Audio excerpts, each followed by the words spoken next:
My presentation is on migration strategies, but I added quite a bit of sections on setting up the proper Oracle infrastructure, okay? And so I'm actually promoting the ASM book. So in the first release, I was the technical editor, but we're doing an update. And in the next release, I'm going to be a contributing author for the ASM book. And so, like I said before, I'll go through a series of setting up the proper virtual infrastructure and go through migration options for deploying or migrating between the same Endianness, right? And go through another exercise of migrating to different Endianness and go through a lot of the best practices. Okay? So when we say Endiannesses, we're talking about if you're on small Endian, which would be like the Linux to Windows, or if you're doing big Endianness, it would be AIX, Solaris, HPUX.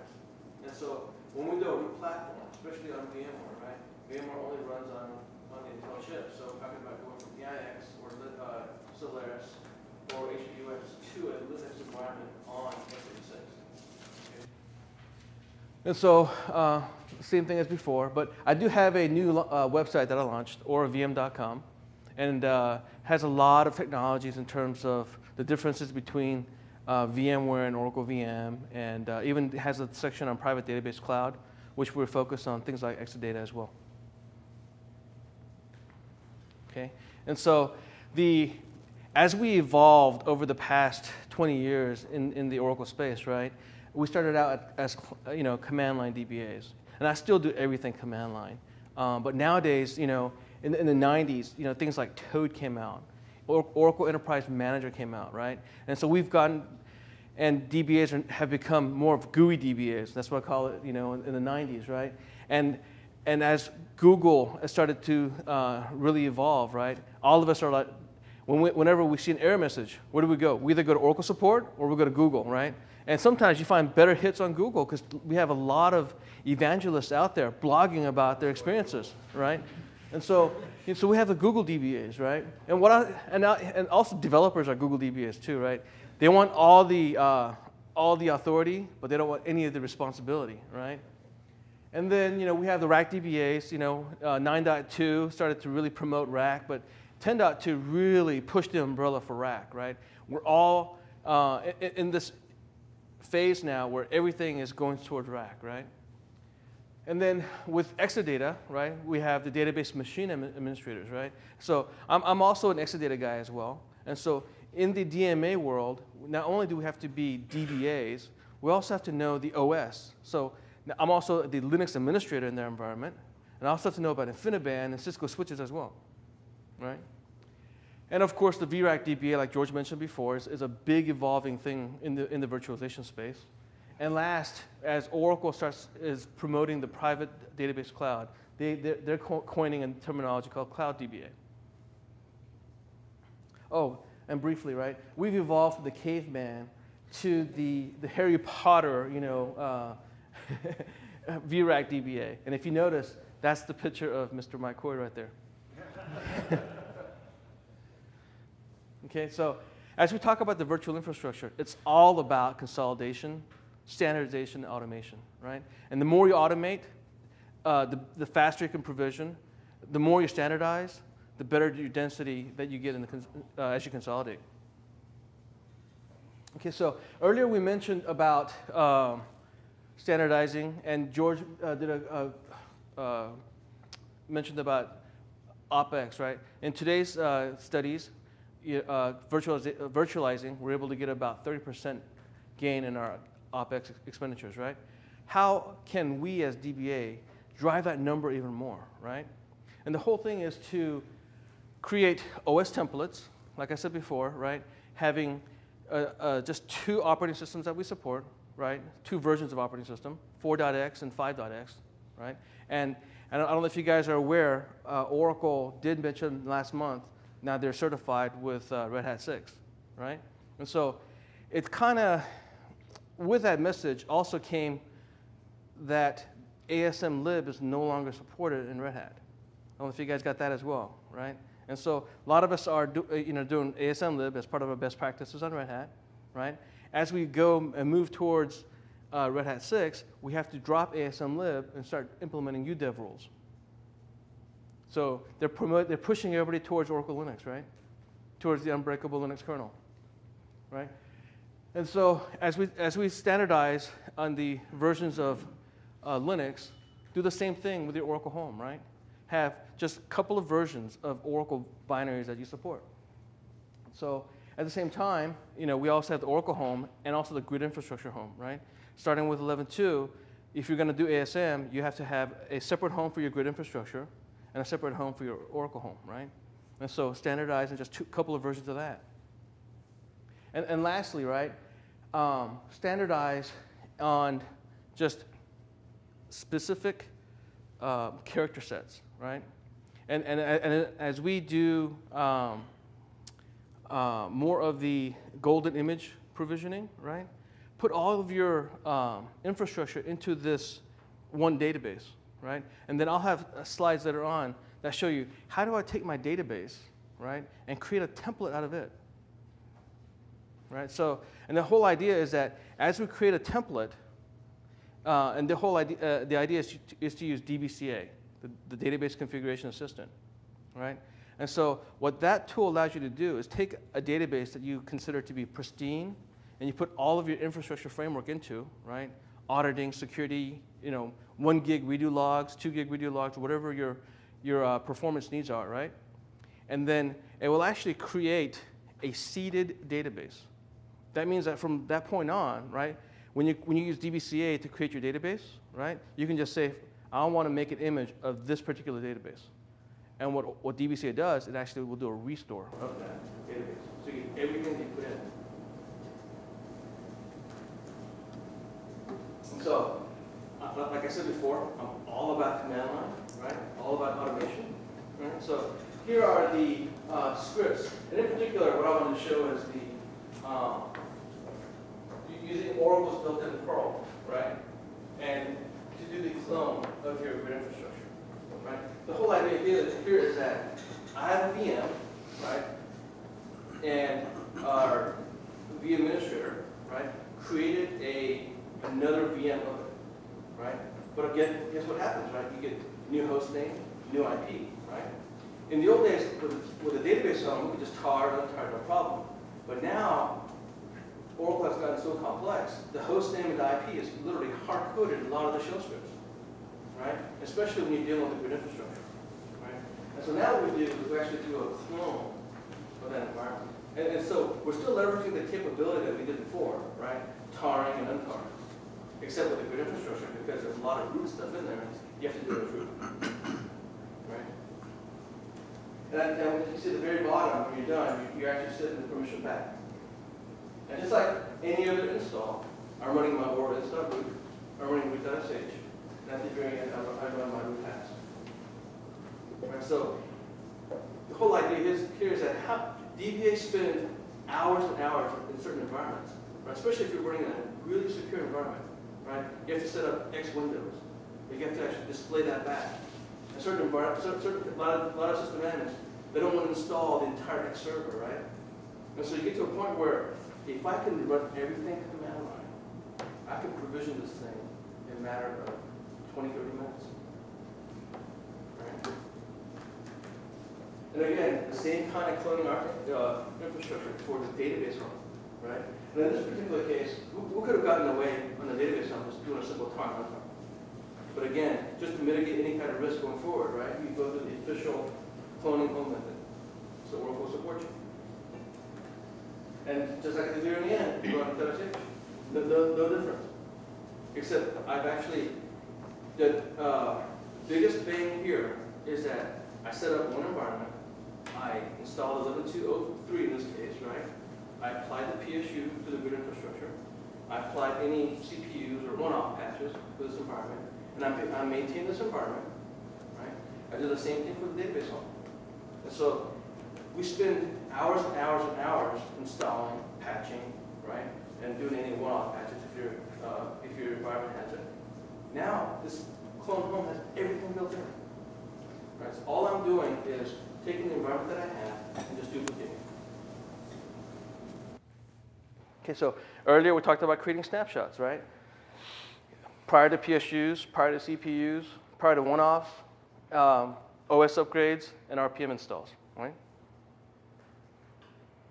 So, as I mentioned before, right, I can use DBCA to create a template of my pristine environment, right?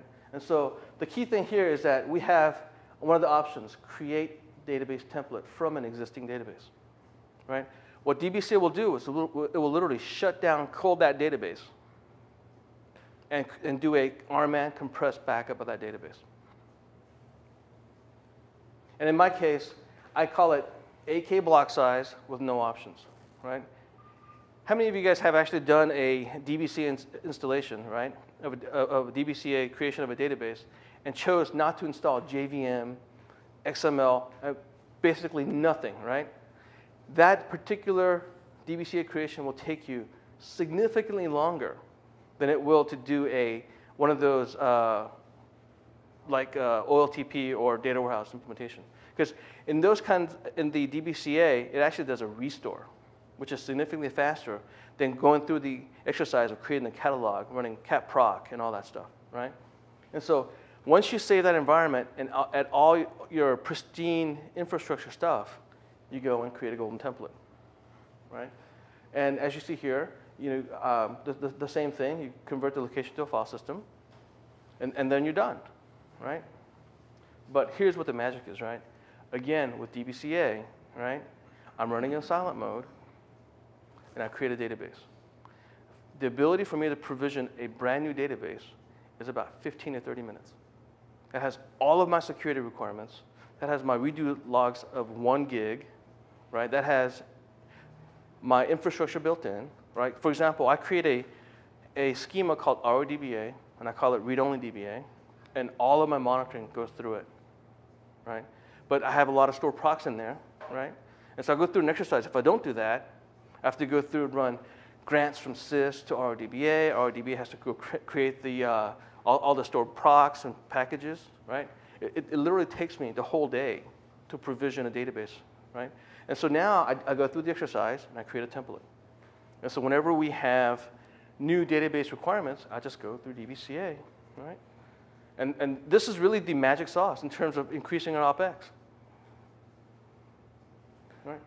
And so in the very bottom, right, I can even specify all the init.org parameters that's specific for my new environment that I have.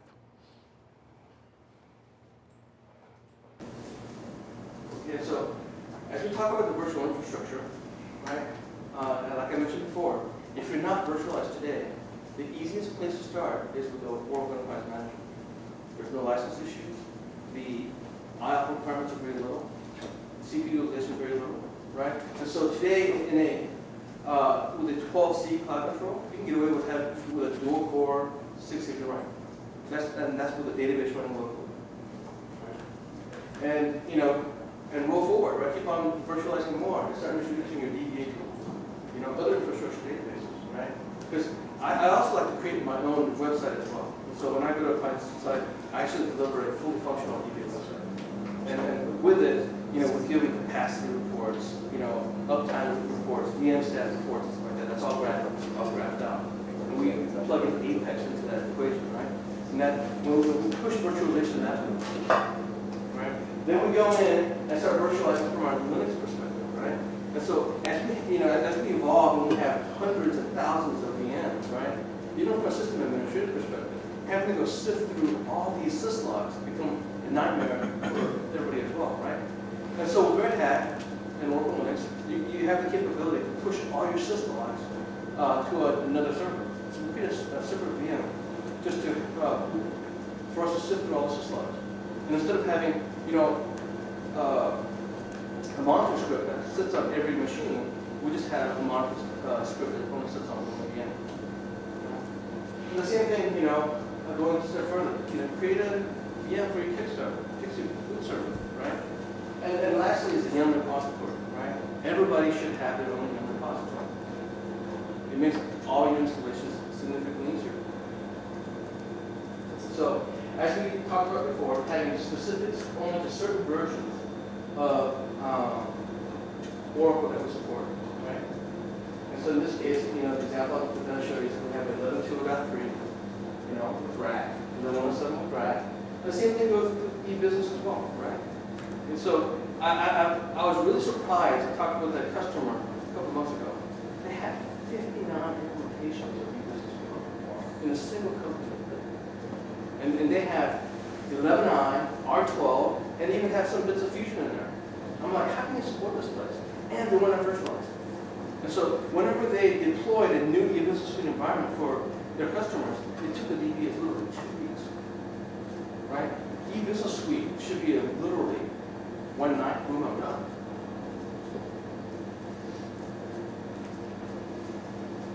And so, as you talk about migration, right, what are my options? Right? So obviously VMware provides a vCenter converter, right?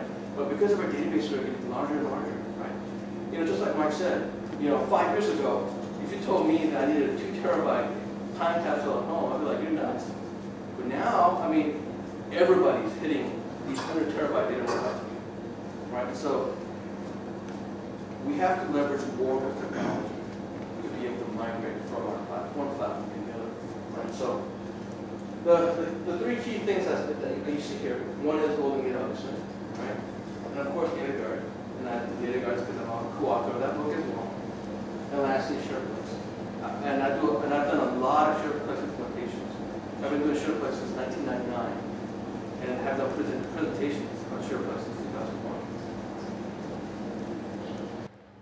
And so again, if you're going to the same Endianness, meaning if I'm on Windows and I want to go to Linux, right, I can use DataGuard. Or if I'm going from Linux physical hardware to Linux virtual machine, I use DataGuard. And the key thing here is that there's zero risk, because I'm talking about block for block migration and block for block copy of data. And the other thing is that it's real-time apply, which means that there's no data loss, right? As I go from my physical hardware to my virtual hardware, I just do a simple switchover, right? And it is a little downtime because we do have to quiesce a little bit, and every block has to be accounted for, right? But at the end, I have an exact image of my database, right? But the cool thing about DataGuard is that I switched over, but I can configure the redo and the archive logs to actually go back to my original source, right? So in the event, if I have performance problems, a day or 2 or even a week, I just simply switch back. All my data is there. And the cool thing about this approach is that I don't have to go sit there for 4 or 5 weeks testing to see if my virtual machine is going to be able to handle the I/O and the CPU utilization. So you can actually push that, the virtualization path a little more quicker.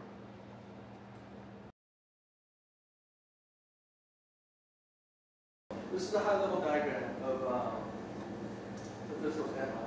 I also mentioned the logical standby here. And the key thing, the big difference in the logical standby is that Oracle mines the actual redo logs and converts that into SQL standards. Okay? And so when we do logical, we can actually do upgrades along the way.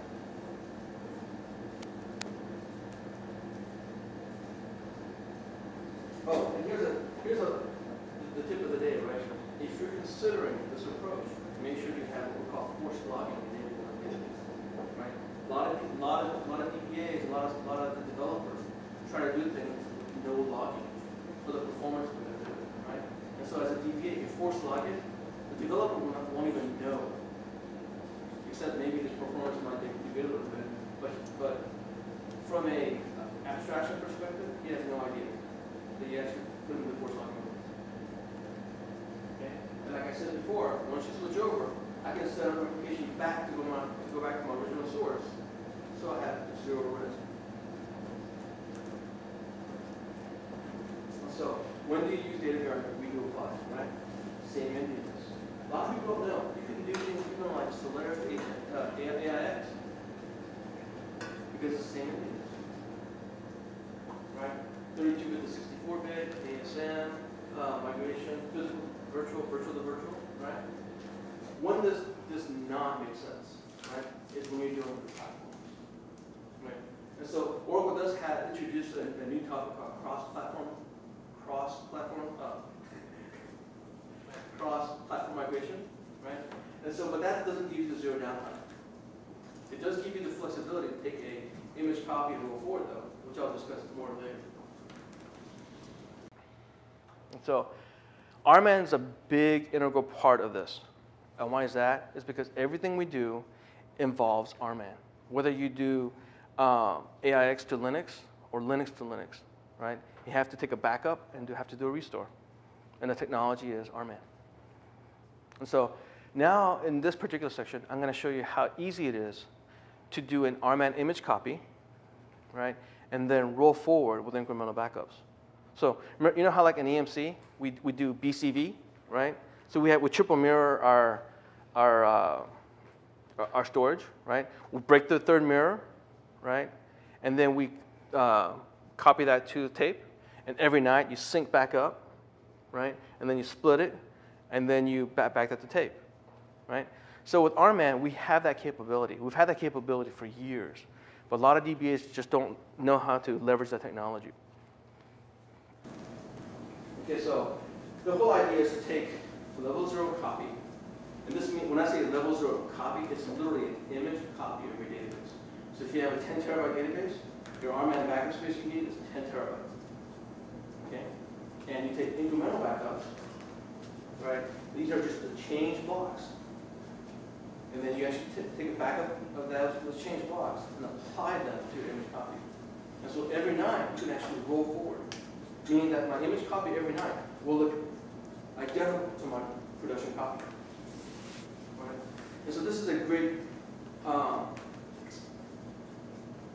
option for these VLDB databases, right? Because if you have a 100 terabyte database, you can't back up a 100 terabyte database. Right? Even with, unless you're on InfiniBand, that's an option for the weekend, right? And so, unless you're on Exadata with like a CFS, that's an InfiniBand backup over 40 gig, you don't have really, the options are you have to give it to the storage vendor, right? Or implement what I call forever incrementals.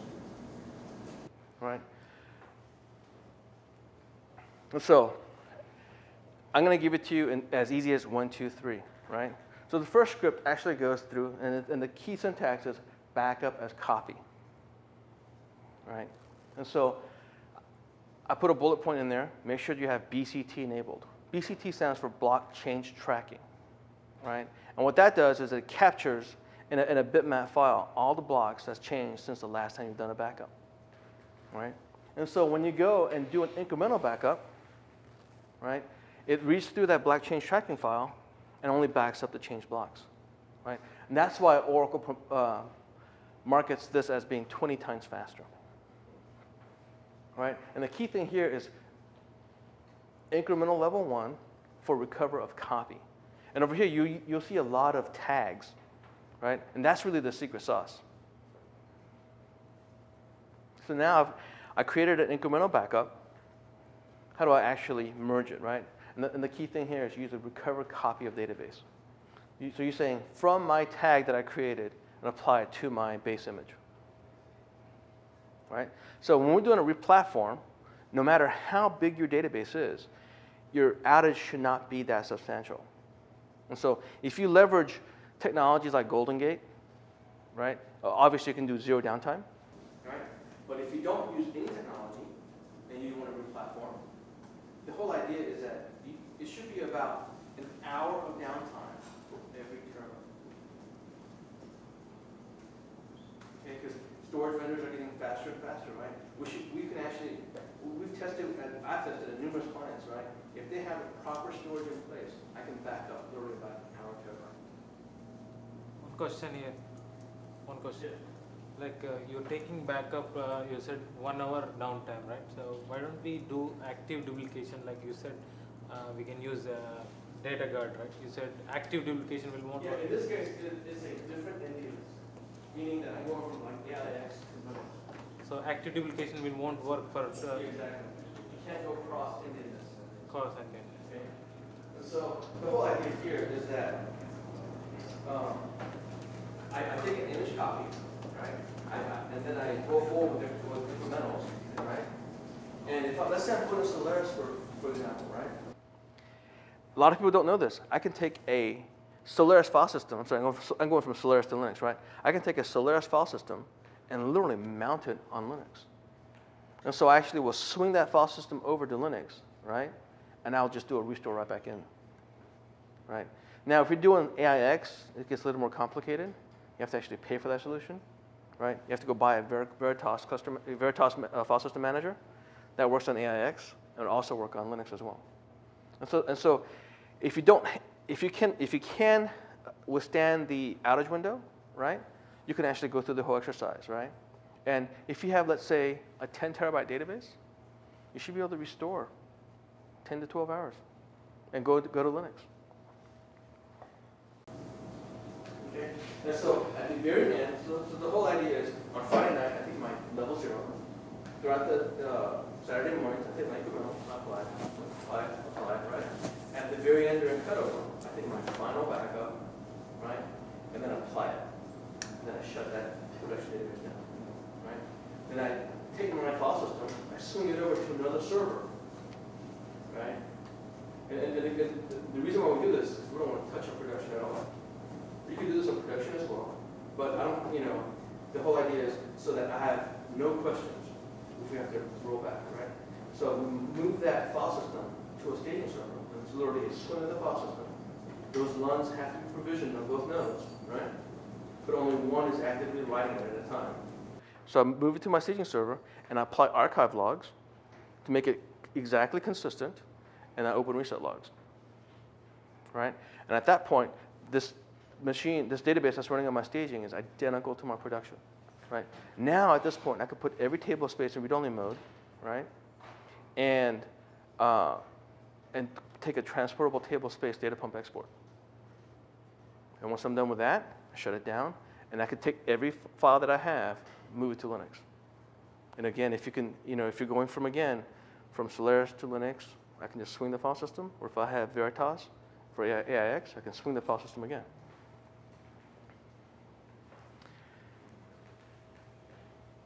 Okay, just like before, right? I make it consistent across both environments.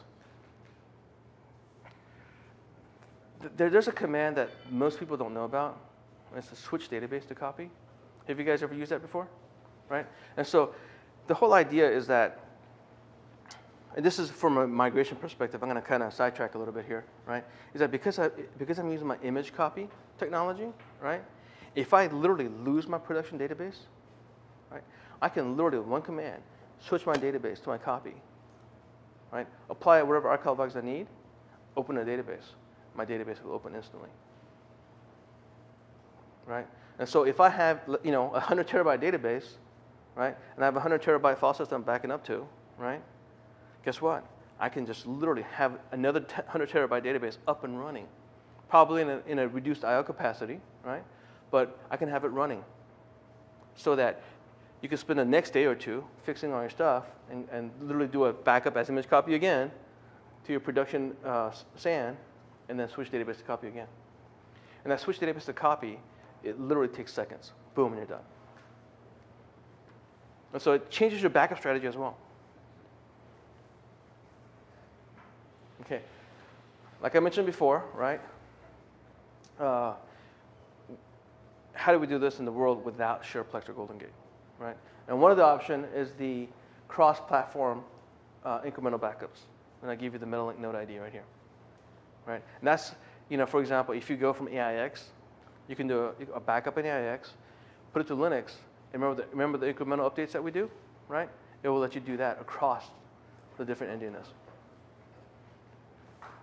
So, like I mentioned before, right? We take a backup from ASM to a file system, right? And from the file system, right, we swing that file system to a staging server, right?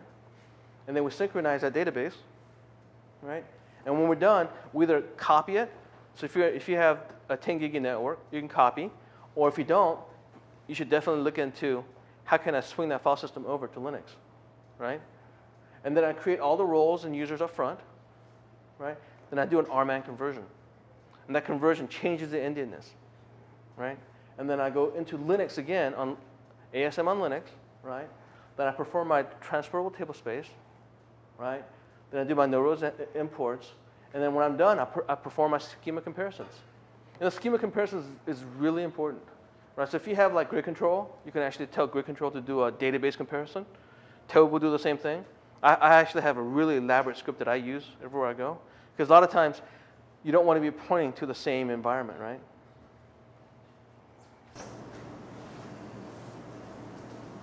And so the other thing is that now I have Golden Gate in the picture, or SharePlex in the picture. How do I do this? And the key thing here is, again, 0 downtime and 0 risk. And so I'm going to explain to you the Golden Gate process a little bit. And this is, so when we talk, this is SharePlex, I'm sorry. When we talk Golden Gate, it's very similar vernacular as well, right? And so the concept is very simple. We actually capture the SQL statements from ASM, right? We mine the read logs and archive logs, following behind, right? We'll write to a queue, export queue, right? The export queue will sit in a file system. We'll have proprietary files, right? And we'll replicate that to the target. The target will have an input queue, right? Which is also on a file system as well. And then what we do is we actually stop post, meaning that I don't apply these changes. Right? And so we would do this, let's say, you know that once, the time when we actually do the staging server, when both of them are synced, that's when we actually activate this configuration. Right? Now we actually, let's look at putting the RMAD into the equation, right? There's no difference, right? And so we would actually, at this point, when we're here, we would activate, right? And SharePlex is smart that when we do a reverse replication, right, going back, and so at this point, I don't enable the post until I'm completely done with this. I can spend all the time I need to do all this, right? That could be 10 minutes. It could, it could be 10 hours, 10 days, right? All the transactions that I accumulated from AIX in this example will sit right here until I'm completely done and I'm happy, right? And then I start the apply process, right? And the cool thing about SharePlex is that it knows that as soon as I start, I can actually set up reversed replication to go back. And SharePlex knows that the original source of my SQL, if it didn't originate from that database, it will not apply it. All right, and I do the same thing over here. I stop post again on this side until I'm completely done, caught up here. Then I re-enable it, right? And so in this example here, there is a little downtime, right? Because I've shut the database down and I synchronized it, right? But to do this with 0 downtime is you introduce SEN. And so when you do a backup, you take an SEN-based backup, and then you roll forward from that SEN. So you tell SharePlex when you start the post, start applying from this SEN. Charles, did you also say with SharePlex you can release it for a short period of time? Yes, and so pretty important. Yes, it is. And so the reason why I tend to push SharePlex over Golden Gate is because the licensing for SharePlex.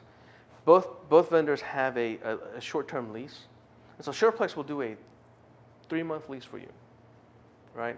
And we actually did it with one of our clients, going from AIX to Linux. And that's where this diagram came from, obviously, right? And that we licensed on rack on AIX and going to Linux rack as well, right? And the 3-month lease was under $20,000.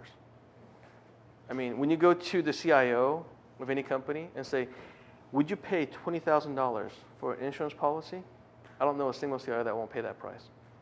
Now, if you do that with Golden Gate, you have to add another 0.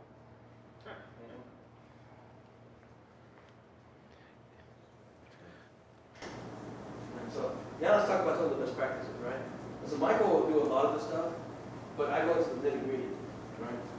So as huge pages is a big thing today. Right? In Linux, the default kernel page is 4K. A lot of places I go to, right? If we have a 60 gig database, right? I'll literally see another 30 to 35 gigs wasted just managing those 4K kernel pages. Just imagine a bunch of 4K pages to make up 60 gigs. Right? And so, and the way I find out is when you do top, right? Swap D would be the top process. Constant swapping. Know how to do it? Because in their mind, I have 90 gigs available on my VM, right? I take 60 gigs from my SGA, right? I leave the other 30 for my dedicated server processors and my OS. That's plenty. Not when you're not running huge pages, right? And so the default huge page size goes from is 2 meg. So now think about the amount of pages it has to manage now, right? 2 megabytes versus 4K, right?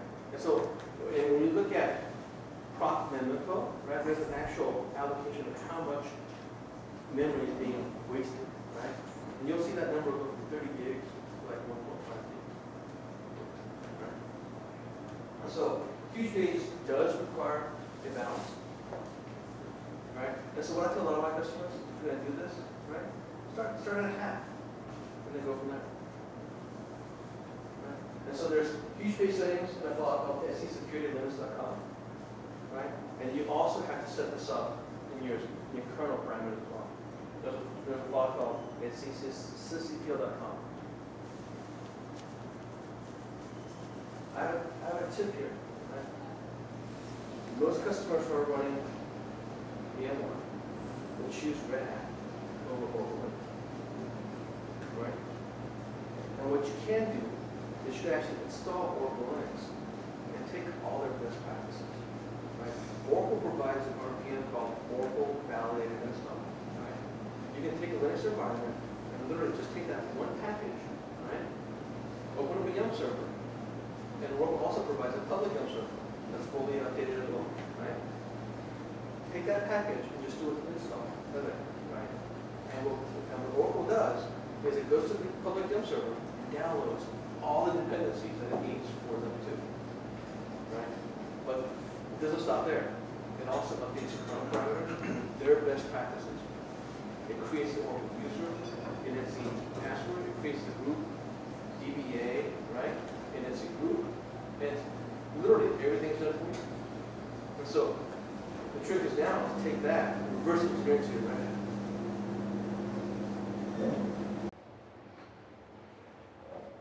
Okay, like I mentioned before, right? As you're virtualizing, right?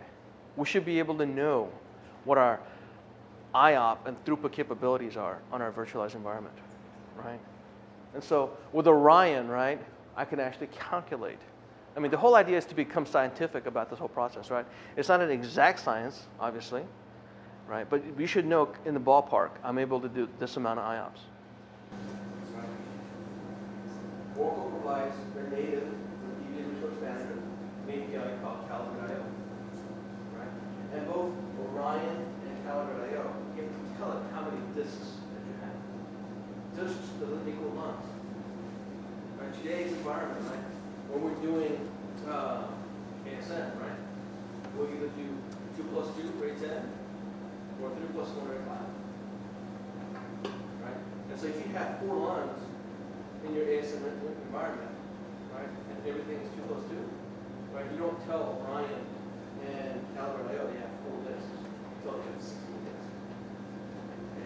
And Orion, what Orion does is that it splits out latency, the maximum latency that they'll do, and the maximum throughput what it's capable of doing. Probably not. So if you want to be extra sure, and you have the money, or if you have a site license with Oracle, right? Database replay is your best bet. Right? You should take your production workload and build it, play it in your virtualized environment. Okay. And so the other thing is that if you use VMware vCenter, and if you create a VMFS with it, it will set the proper partition alignment right, on the vSphere side. Now on the guest side, right, you have to also go through the exercise and set the proper partition alignment. And so I actually gave it the exact scripts, right? And so in the community today, right, it's not a religious war, but different people have difference in opinion, right? Because the Oracle allocation unit size is either 1 meg or 4 meg, right? In 10.2, right, the default was 1 meg. In 11.1, the default's 1 meg as well. However, starting with 11.1, best practice is to set that to 4 megs, right? And so if you have a 4 meg AU, which is the allocation unit that's used in ASM, set your partition alignment to be 4 meg as well. So once I do that, how do I know, right? And so the key thing here is to go back and use SFDisk again. This is for an EMC environment, and you should be able to see that my partition alignment starts right there, right? And so, how many of you guys heard of the out-of-memory killer? Right? So, Linux is very simple. When you have physical memory, and then you have virtual memory, right? Right? Amount of swap that you allocate. When you completely run out, your system reboots or crashes, right? But when you get to that point, the kernel itself will start protecting itself and will start killing off processes, right? So in this case, you actually tell the kernel to reserve 50 megs. Okay, like I mentioned before, right? Take the Oracle validated install. This is what it will do, right? And so what I did was I took Oracle's validated install and I created my own shell script, which appends all their kernel parameters that they have.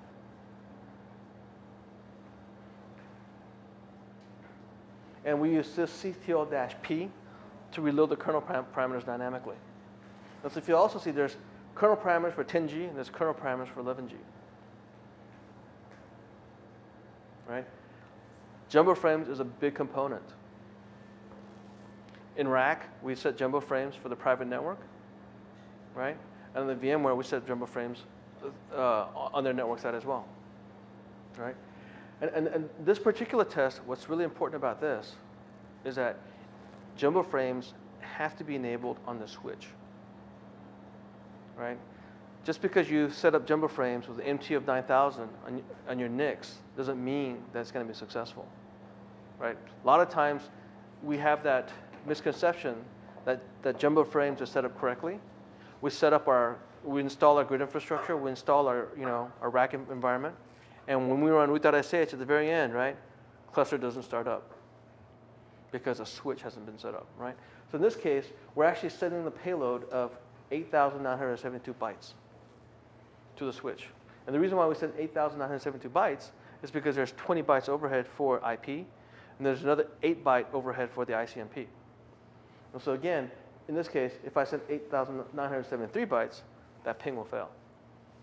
But again, I'm testing the switch from one node to the other, right, to see if my jumbo frame is set up on the switch side.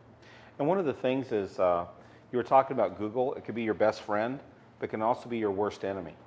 Because one of the things that you get is sometimes when people write an article or do a blog, you don't always know the context that they're applying it to. So there's a lot of top people in the VMware space that are saying that you shouldn't be setting jumbo frames because you really don't get that big of a gain. Because if you're working with a 1 gig card, you're probably going to get a single-digit improvement in performance. But if you're working with a 10 gig card, you can get like 20 and 30% improvement in performance. So the problem is, as Charles is saying, this is critical for big environments, but people have read articles that, oh, we shouldn't be setting jumbo frames because you only get single-digit performance. They're not understanding with 10 gig cards, it's a massive difference. But if you're running rack also, and if you're running for the private network, jumbo frames is definitely recommended, even on a gigi, a single gigi, right?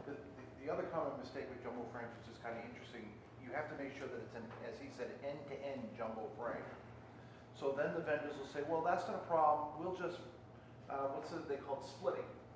We'll shrink it down, let it go to the narrow pipe, and then we'll shrink it back up. Well, that cost of splitting is far more expensive than just slowing the whole network down. And so once again, everything is always in context of what you're doing. So the other thing is that, how many of you guys know what redundant interconnect is? Right? And so starting with 11.202, right, Oracle gives you, for the private network, this is only applicable for rack, right? For the private network, it will allow you to create up to 4 NICs, right? And so we no longer have to bond our NICs anymore. Oracle will round robin the private interconnect traffic across all 4 NICs. It will also allow you to specify 4 additional failover NICs in the event any of these die. And so that pretty much ends the Linux side.